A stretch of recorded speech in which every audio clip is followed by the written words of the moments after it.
What's up everybody, it's Adam. I'm not a scratch golfer, and at your request today we're gonna go through what's in my bag.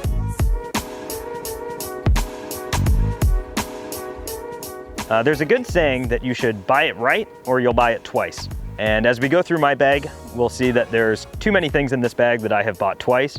So if there's one piece of advice I can give about this process, it's buy your bag properly. And that can be done on any budget. If it's 500 bucks, spend your 500 bucks and get the best set you can.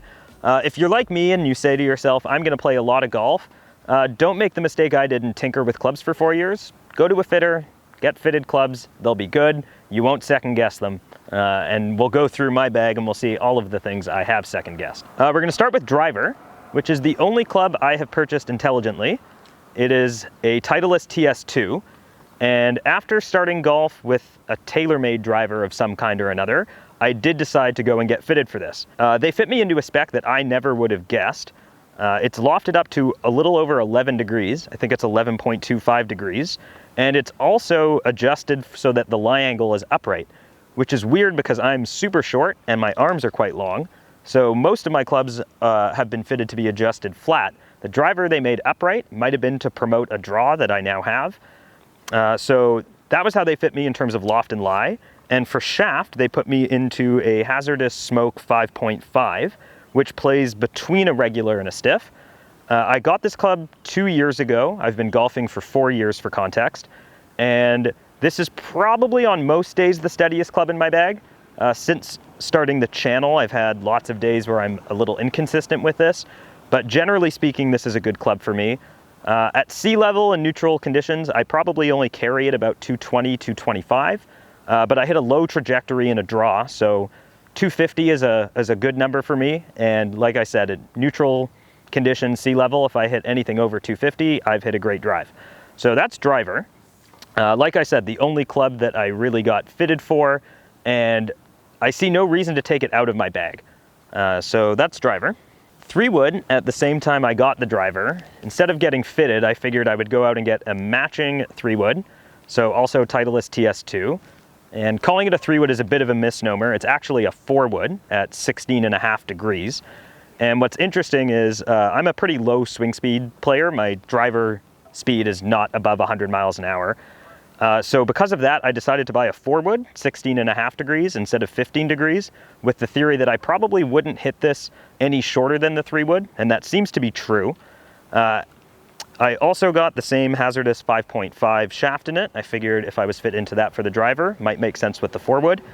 I carry this club about 200 yards, and similarly I get a decent amount of rollout on it, so if I'm 220 as a number, I'm usually confident if I put a good strike on the 4-wood that it'll get there. And we'll go into hybrids, and I have 3 in my bag. Once again, not a high swing speed player, so I figure 3-iron, 4-iron aren't clubs I'm going to hit well or hit particularly long. So carry a 3, 4, and 5 hybrid. They're not matching, and this is the point where I'll start by saying a fitting for these probably would do me well, because these clubs are all a bit different and it's hard for me to play consistently with them. But anyhow, the first one is also a Titleist. It's an 818H1 at 19 degrees, and it's about a 200-yard club for me and carries about 190. And now we'll go down the rabbit hole of where I've made some mistakes with my bag. I decided in my infinite wisdom, that turned out not to be good wisdom, to try to match the shaft on the hybrid with the driver and 4-wood. So I found on eBay a Hazardous 5.5 shaft, but it turned out that it wasn't a Hazardous Smoke, it was a Hazardous Black, meaning that it's actually quite a bit stiffer, I find, than the shaft in the driver and the 3-wood. It was also from a 4 hybrid, so that makes this club a little shorter than it should be and makes the lie angle on the hybrid a little bit flat. So all in all, there's a lot of wonky things going on with this club. It's probably not one I'm super confident with, but that is the 3 hybrid. Again, about a 200-yard club for me. Next hybrid is a 22 degree, and it's a Srixon ZH85. About a 185 club for me, carries about 180 is about a rough guess. And again, trying to get clever and match the shaft, I accidentally wound up with a Hazardous 5.5 Black. Probably a bit too stiff for me, but that's that one. And both the 3 and 4 hybrid, that's actually for a hybrid shaft quite heavy at 85 grams. The 5 hybrid is a Cleveland Launcher HB at 25 degrees. This club carries about 170. I can take a bit off it, so often any number between 170 and 180, this is my club. And deeper down the rabbit hole of shaft mistakes, another hazardous 5.5, but I didn't realize when I ordered it secondhand online that it is a 58 gram shaft. So certainly going from an 85 gram shaft in a 4 hybrid to a 58 gram shaft in a 5 hybrid, probably not the best. I'm putting inconsistent swings on the ball anyway, so the idea that this stuff matters a whole lot is probably a bit of a misnomer, but I should be setting myself up a bit better to at least have consistency throughout the bag. I don't. That's the 5 hybrid. On to irons, probably my favorite in the bag. I game Mizuno JPX 900 forged, and I play them 5 to pitching wedge. These I wasn't quite fitted for, but I'm somewhat fitted for, and I'll explain that. I did a free fitting with PXG through my club. I seized that opportunity, but their quote for a set of irons alone came in at over $3,000 US, which I said was crazy. But I tried to take at least a few takeaways from the fitting, and one was that they fit me into steel fiber, stiff 95 gram shafts. And what these are is a shaft that's between steel and graphite. And a lot of guys, or not a lot of guys, but a handful of guys on tour are now using these, especially on the senior tour, because you sort of get the consistency of feel of a steel shaft, but it's a bit lighter and more similar to graphite, but certainly not as whippy. So a consistent shaft that's between a steel and graphite. So fitted for that shaft, and then saw a set of Mizuno irons secondhand with them and picked them up.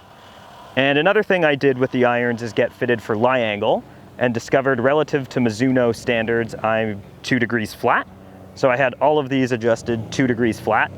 And certainly I don't think I can blame my mishits with irons on anything like length, shaft, lie angle, because those were all for me.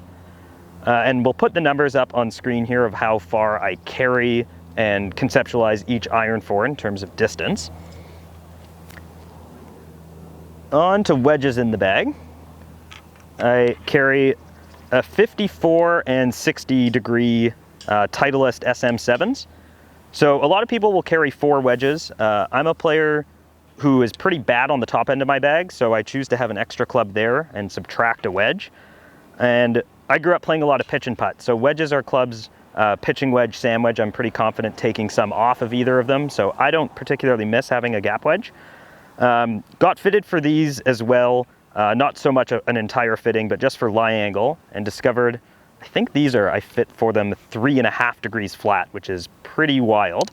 But it's interesting because wedges, or these Titleist wedges, tend to come a bit upright from the factory. And again, I need them very flat. And I did notice before I had them fitted that I was hitting them all pretty far left. So got these fitted properly. Again, 54 and 60 degree, and both with mid bounce, 8 degrees of bounce. Final club in the bag, putter. Definitely my best club in the bag. So this is a Titleist Scotty Cameron Futura 5.5M. I don't know what all of that means, but what I do know is that it's a mallet with a little bit of toe hang, so it's weighted a little more on the toe as opposed to a face balance putter, which is better suited for a player with an arcing putting stroke, which I am told I have. And it's funny, I bought this one also secondhand, and I took it into, I got a putter lesson one day, and I also asked, is this putter right for me? And interestingly, the fitter there told me that it was perfect for me. It was unbeknownst to me when I bought it 1 degree flat, which is apparently just perfect for me. I bought this putter when I started playing golf seriously 4 years ago, and it has never left the bag. One time I cheated on it for a week with a friend's putter because it looked sexy. Bad idea. And another takeaway in terms of buy it right or buy it twice, if you've bought a putter and you're putting well with it, don't change it, ever. I think that we all can sometimes blame our putter when we're not putting well, and sometimes if another putter looks better to your eye and gives you confidence, that's great. But certainly I would advise, if you've got a putter that you're putting well with, don't mess with it. That's what I've done, probably the only thing I've done right in the whole bag. That's it for clubs. We'll go through a few other tools in the bag that are important. Most important two for sure, rangefinder and GPS. So these are both Bushnell. I couldn't tell you the model names on them. The rangefinder is slope adjust. Obviously use this guy a lot. And the GPS gives you front, middle, and back of the green distance, which I think is a very underrated thing to have. It's very important for me often to know what's the max distance I can hit this. So I frequently will look at back of the green number and play off of that. So that's these two guys. Other than a few head covers, probably the most important tool in the bag remaining is a brush. Very important, I notice, even for handicap players like me. Clean your grooves on a wedge, ball will spin more, so I definitely use this guy a ton. And other than that, I just have some of the standard stuff you'd have in a bag. Waterproof gloves for the winter, water bottle, sunscreen, some meds for allergies and whatnot, and some filming equipment as well, which would be tripod, battery pack for phone, and some duct tape. And final thing in the bag is ball. Yeah, I feel like an idiot saying that I play a Pro V1 because I'm probably not good enough to even notice the difference between balls. But a shout out to TXG. They're a great channel that goes through all sorts of stuff about club and bag fitting.